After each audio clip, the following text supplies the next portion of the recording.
O ganlyniad i'r coronafeirws sydd wedi lledu bob cwr o'r wlad, gohiriwyd etholiadau Comisiynydd Heddlu a Throseddu ym Mai 2020 a bydda nawr yn cael ei cynnal ym mis Mai 2021. Mae hyn yn golygu bod fy nghyfnod i fel eich Comisiynydd Heddlu a Throseddu wedi ei ymestyn am 12 mis ychwanegol. Eu bod hi'n amlwg na all busnes parhau yn ôl yr arfer yn ystod y cyfnod hwn, byddaf yn sicrhau bod fy swyddfa i a'r heddlu yn parhau i weithio'n galed i ddarparu'r gwasanaeth heddlu gorau phosib.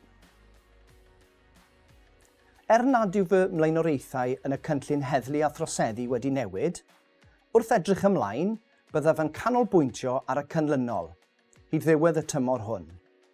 Yn gyntaf, sicrhau bod digon o adnoddau i'r ymateb i'r argyfwng Covid-19 ac i adfer ohono, a bod ymateb yr heddlu i bob mater yn angenrheidiol, yn foesol ac yn gymesur. Byddaf hefyd yn parhau i gefnogi gwaith effeithiol o fewn timau diogelwch cymunedol a thimau cyfiawnder troseddol, ynghyd â chomisiynu gwasanaethau a darparu grantiau ar gyfer plismona a lleihau troseddau.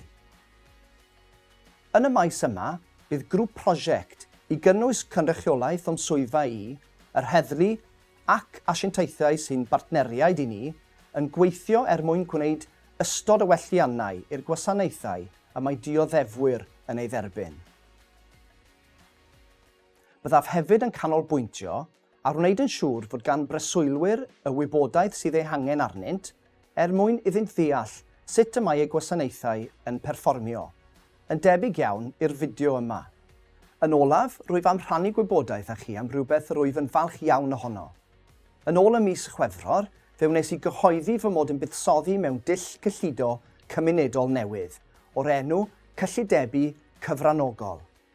Mae cyllidebau cyfranogol yn ffordd o rhoi mwy o lais i gymunedau ynghylch y ffordd y caiff arian ei wario yn eich ardal leol chi.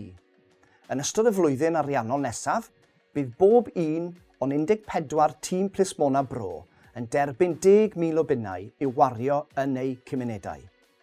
Yn bwysicach oll, byddwch chi a'ch cymunedau yn rhan allweddol o'r broses o benderfynu sut y dylid gwario'r arian yma.